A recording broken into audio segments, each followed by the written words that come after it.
दोस्तों, union cabinet ने 29 जुलाई को इंडिया की जो नई एजुकेशनल पॉलिसी 2020 को अनाउंस कर दिया है। इसके अकॉर्डिंगली बहुत सारे मेजर रिफॉर्म्स हो रहे हैं हायर एजुकेशन में। इसके अलावा जो नॉन एकेडमिक स्किल्स हैं उस पर भी फोकस बढ़ाया जा रहा है और लैंग्वेज डाइवर्सिटी को भी ध्यान में रखा जाने वाला है। दोस्तों, ये इम्पोर्टेंट इसलिए था क्योंकि 34 सालों से अभी तक एजुकेशनल पॉलिसी में कोई भी चेंजेस नहीं किए गए थे। और दोस्तों, जो ministry of human resource and development है उसका भी नाम बदल के अब मिनिस्ट्री ऑफ एजुकेशन कर दिया जाएगा। तो इस पॉलिसी के मुताबिक दोस्तों बहुत सारे स्ट्रक्चरल चेंजेस किए जा रहे हैं स्कूल एजुकेशन में भी, हायर एजुकेशन में भी, और कई स्टेक होल्डर से कंसल्टेशन लिया गया है, पब्लिक से भी पूछा गया है, उसके बाद ये चेंजेस लाए गए हैं। तो इस पॉलिसी का जो मेन एम है वो है कि 100% यूथ और एडल्ट लिटरेसी अचीव करना इंडिया में। और गवर्नमेंट ने ये एम किया है कि वो एजुकेशन सेक्टर में अब इन्वेस्टमेंट को 4.3% से बढ़ा के 6% कर देगी जीडीपी का। यानी जो अभी 4.3% है उसको बढ़ा के ये 6.5% कर देगी जीडीपी का। तो दोस्तों, इस वीडियो में हम लोग देखेंगे एग्जैक्टली क्या छोटे छोटे चेंजेस किए गए हैं, क्या बड़े बड़े चेंजेस किए गए हैं स्कूल एजुकेशन से हायर एजुकेशन में। Welcome to Book Hype educators, मैं शशि ठाकुर। अब हम देखते हैं इस न्यू एजुकेशन पॉलिसी के मेजर हाइलाइट्स। दोस्तों, पहले हम देखेंगे स्कूल एजुकेशन में क्या क्या चेंजेस किए गए। सबसे पहला इंपॉर्टेंट चेंज है यूनिवर्सल एक्सेस। तो इस पॉलिसी से दोस्तों जो क्लास 3, 5 और 8 के बच्चे हैं वो भी ओपन लर्निंग से क्लास ले सकते हैं, जैसे कि एनआईओएस से, या फिर जो स्टेट के ओपन स्कूल्स होते हैं, या फिर जो सेकेंडरी एजुकेशन प्रोग्राम्स होते हैं जो कि इक्वेलेंट होते हैं ग्रेड 10 और ग्रेड 12 से। इसके अलावा जो वोकेशनल कोर्सेज होते हैं, एडल्ट लिटरेसी और लाइफ एनरिचमेंट प्रोग्राम्स होते हैं, उनको भी लिया जा सकता है। और इस पॉलिसी से दोस्तों गवर्नमेंट का ये एम है कि अराउंड 2 करोड़ बच्चे जो स्कूल नहीं जा पाते उनको एजुकेशन स्ट्रीम में लाया जाए। दूसरा जो चेंज है वो है early childhood care and education. दोस्तों, ये इंपॉर्टेंट चेंज है। जो पहले जो 10+2 का जो स्ट्रक्चर था अब इसको हटा दिया जा रहा है। अब नया स्ट्रक्चर लाया जा रहा है, वो है 5+3+3+4। यानी जो 3 साल से 8 साल तक की एज में दोस्तों बच्चा जो है वो क्लास 5 तक जाएगा। फिर उसके अगली जो 3 क्लासेस हैं वो अगले 3 साल तक करेगा। फिर उसकी अगली 3 क्लासेस वो अगले 3 साल तक करेगा। फिर अगले उसके अगली जो 4 क्लासेस है वो 18 वर्ष की आयु तक करेगा। तो इसका मेन एम ये है कि जो 3 साल से 6 साल के बच्चों का जो ग्रुप है दोस्तों, वो उनको जो स्कूलिंग नहीं मिलती उनको स्कूल में लिया जाए। और इस एज को दोस्तों बहुत ही इंपॉर्टेंट माना जा रहा है, 3 साल से 6 साल की एज, क्योंकि तब जो है वो हमारे मेंटल फैकल्टीज का डेवलपमेंट होता है। तो ये जो नया सिस्टम है इसमें 12 साल की स्कूलिंग होगी, जिसमें से 3 साल की आंगनवाड़ी या प्री स्कूलिंग होगी। और एनसीईआरटी के पास जिम्मेदारी है कि वो फ्रेमवर्क तैयार करे चाइल्डहुड एजुकेशन का 8 साल के बच्चों का। नेक्स्ट इंपॉर्टेंट चेंज दोस्तों वो है attaining foundational literacy and numeracy. दोस्तों, एक national mission on foundational literacy बनाया जाएगा। वो बनाया जाएगा एमएचआरडी द्वारा। और स्टेट्स को दोस्तों एक इम्प्लीमेंटेशन प्लान बनाना पड़ेगा जिससे कि वो यूनिवर्सल फाउंडेशनल लिटरेसी और न्यूमरेसी अचीव करेंगे प्राइमरी स्कूल्स में क्लास 3 तक के लेवल का। और डेडलाइन जो दी जा रही है स्टेट्स को वो दी जा रही है 2025 की डेडलाइन दी जा रही है। इसके पहले उनको एक प्लान बनाना पड़ेगा। इसके अलावा दोस्तों एक नेशनल बुक प्रमोशन पॉलिसी को भी फॉर्मुलेट किया जाएगा।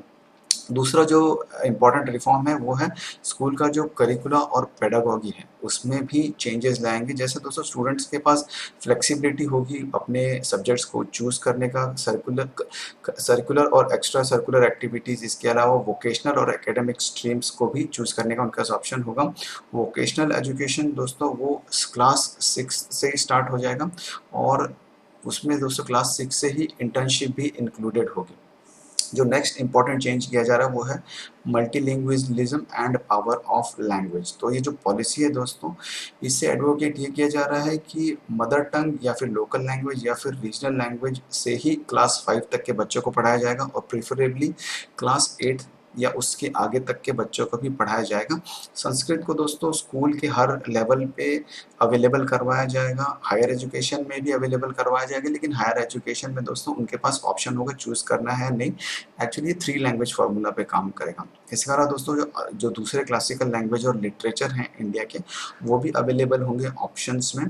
कोई भी लैंग्वेज दोस्तों स्टूडेंट्स के लिए कंपलसरी नहीं की जाएगी। इसके अलावा कुछ फॉरेन लैंग्वेजेस को भी अवेलेबल करवाया जाएगा सेकेंडरी लेवल पर। इसके अलावा दोस्तों जो नेक्स्ट चेंजेस किए गए वो है असेसमेंट रिफॉर्म्स। दोस्तों सारे स्टूडेंट्स स्कूल एग्जामिनेशन देंगे जो कि ग्रेड 3, 5 और 8 में होंगे, वो एग्ज़ाम देंगे। इसके अलावा दोस्तों जो ग्रेड 10 और 12 को बोर्ड एग्जाम्स माना जाता था वो तो कंटिन्यू होगा, लेकिन उसको रीडिज़ाइन किया गया, एक हॉलिस्टिक डेवलपमेंट किया जाएगा। इसके अलावा दोस्तों एक नया नेशनल असेसमेंट सेंटर भी खोला जाएगा जिसका नाम होगा परख, PARAKH, परख के नाम से खोला जाएगा सेंटर। इसका फुल फॉर्म है performance assessment review and analysis of knowledge for holistic development, और इसको सेटअप किया जाएगा ताकि ये स्टैंडर्ड्स को सेट कर सके। इसके अलावा दोस्तों जो नेक्स्ट चेंज है वो है इक्विटेबल एंड इंक्लूसिव एजुकेशन। दोस्तों इसके अंतर्गत एक नया जेंडर इंक्लूजन फंड बनाया जाएगा और एक स्पेशल एजुकेशन जोन भी बनाया जाएगा ताकि जो डिसएडवांटेज्ड रीजन और ग्रुप्स हैं उनको मदद मिल सके। इसके अलावा दोस्तों जो बच्चे जो डिसेबल्ड होते हैं, जो विकलांग होते हैं, वो भी स्कूल के एजुकेशन में पूरी तरह पार्टिसिपेट कर सके फाउंडेशन स्टेज से लेके हायर एजुकेशन तक। इसके लिए दोस्तों एजुकेटर्स को उनको सपोर्ट दिया जाएगा, क्रॉस डिसेबिलिटी ट्रेनिंग कराई जाएगी, रिसोर्स सेंटर्स खोले जाएंगे, एकोमोडेशंस प्रोवाइड किए जाएंगे, असिस्टिव डिवाइसेस प्रोवाइड किए जाएंगे। इसके अलावा अप्रोप्रिएट टेक्नोलॉजी बेस्ड टूल्स भी ये दिए जाएंगे ताकि वो पूरी तरह एजुकेशन सिस्टम में पार्टिसिपेट कर सकें। अब हम देखते हैं कि हायर एजुकेशन में क्या-क्या चेंजेस किए गए हैं। तो सबसे पहला जो चेंज है वो है increase gross enrolment ratio to 50% by 2035। तो दोस्तों इस पॉलिसी का एम ये है कि जो ग्रॉस एनरोलमेंट रेशियो है हायर एजुकेशन में वोकेशनल एजुकेशन को मिला के, जो कि 2018 में दोस्तों ये इसका रेशियो था 26.3% था दोस्तों।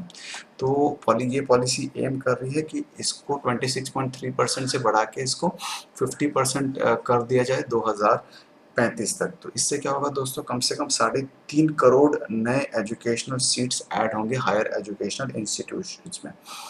इसके अलावा जो दूसरा चेंज है दोस्तों वो है हॉलिस्टिक मल्टी डिसिप्लिनरी एजुकेशन।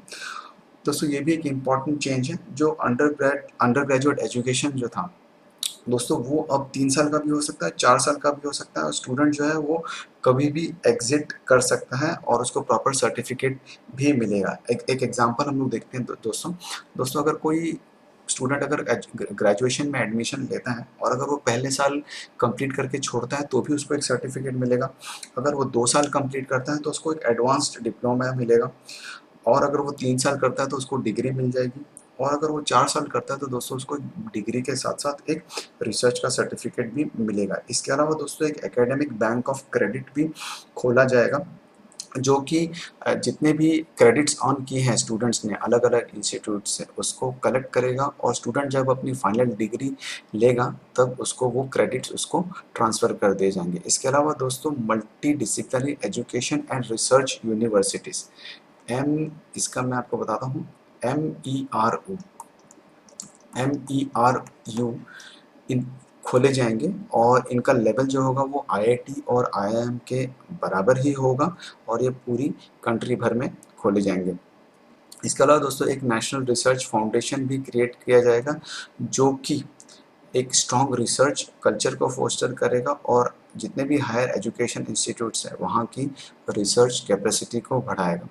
इसके अलावा जो दोस्तों नेक्स्ट चेंज किया गया है वो है रेगुलेशन के एरिया में दोस्तों एक higher education commission of India set up किया जाएगा, और ये सारे जो हायर एजुकेशन इंस्टीट्यूट्स हैं उनका हेड होगा, ये एक अम्ब्रेला बॉडी होगा। सिर्फ इसके अंदर दोस्तों मेडिकल और लीगल एजुकेशन इंस्टीट्यूट्स नहीं आएंगे, और दोस्तों ये जो HECI है ये टोटली टेक्नोलॉजी बेस्ड होगा और इसके पास पूरे पावर्स होंगे, किसी भी हायर एजुकेशनल इंस्टीट्यूशन को पेनलाइज कर सकता है अगर वो इंस्टीट्यूशन नॉर्म्स को नहीं मानता, रूल्स और स्टैंडर्ड्स को नहीं मान रहा है। और पब्लिक और प्राइवेट हायर एजुकेशन इंस्टीट्यूशंस दोनों दोनों के लिए सेम सेट ऑफ नॉर्म्स होंगे, रेगुलेशंस होंगे, एक्रेडिटेशन और एकेडमिक स्टैंडर्ड्स होंगे। जो नेक्स्ट इंपॉर्टेंट चेंज किया गया है दोस्तों वो है रैशनलाइज्ड इंस्टीट्यूशनल आर्किटेक्चर। दोस्तों अब यूनिवर्सिटी का डेफिनेशन जो है उसको चेंज कर दिया जाएगा और उसके अंदर स्पेक्ट्रम ऑफ इंस्टीट्यूशंस होंगे, जैसे कि रिसर्च इंटेंसिव यूनिवर्सिटीज़ भी होंगी, टीचिंग इंटेंसिव यूनिवर्सिटीज़ भी होंगे, ऑटोनोमस डिग्री ग्रांटिंग कॉलेजेस भी होंगे। और जो प्रेजेंट जो सिस्टम है जिसमें जो अफिलिएशन ऑफ कॉलेज जो होता है यूनिवर्सिटीज़ के थ्रू, उसको फेज आउट कर दिया जाएगा 15 साल के अंदर अंदर और एक स्टेज वाइज मैकेनिज्म को एस्टेब्लिश किया जाएगा जिससे कि कॉलेजेस को ग्रेडेड ऑटोनॉमी दी जा सके। और धीरे धीरे दोस्तों समय के साथ साथ ये भी प्लान किया जा रहा है कि जो हर एक कॉलेज जो है वो एक ऑटोनोमस डिग्री ग्रांटिंग कॉलेज में बन जाए या फिर किसी यूनिवर्सिटी का कॉन्स्टिट्यूएंट कॉलेज बन जाए। इसके अलावा जो दूसरा चेंज है दोस्तों वो है जो स्टूडेंट्स को फाइनेंशियल सपोर्ट का। तो दोस्तों जो SC ST OBC और जो भी पिछड़ी जाति के जो छात्र हैं एफर्ट्स किए जा रहे हैं कि उनके मेरिट को इंसेंटिव वाइज किया जाए। इसके अलावा दोस्तों एक नेशनल स्कॉलरशिप पोर्टल भी खोला जाएगा और इसको एक्सपांड किया जाएगा जिससे कि जो छात्र जिनको स्कॉलरशिप मिल रही है उनको सपोर्ट प्रोवाइड किया जा सके, उनको उनकी प्रोग्रेस को ट्रैक किया जा सके। और इसके अलावा दोस्तों जो प्राइवेट हायर एजुकेशनल इंस्टीट्यूशंस हैं उनको भी एनकरेज किया जाएगा कि जो इस तरह के पिछड़ी जाति के जो छात्र हैं उनको ज़्यादा से ज़्यादा फ्रीशिप और स्कॉलरशिप प्रोवाइड करें।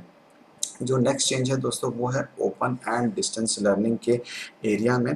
तो दोस्तों इसको भी एक्सपांड किया जाएगा ताकि ये भी ग्रॉस एनरोलमेंट रेशियो को इम्प्रूव करने में हेल्प करें। ऑनलाइन कोर्सेज को इम्प्लीमेंट किया जाएगा, डिजिटल रिपोजिटरीज बनाई जाएंगी, रिसर्च फंडिंग होगी, स्टूडेंट के लिए सर्विसेज इम्प्रूव की जाएंगी, सारे मेजर्स लिए जाएंगे जिससे कि दोस्तों जो ओपन और डिस्टेंस लर्निंग के जो एजुकेशन क्वालिटी है वो भी इन क्लास प्रोग्राम्स के बराबर हो जाए। नेक्स्ट जो चेंज है दोस्तों हायर एजुकेशन में वो है ऑनलाइन एंड डिजिटल एजुकेशन के मामले में। दोस्तों MHRD के अंदर एक डेडिकेटेड यूनिट बनाया जाएगा जो कि डिजिटल इंफ्रास्ट्रक्चर बनाएगा, डिजिटल कंटेंट बनाएगा कैपेसिटी बिल्डिंग के लिए।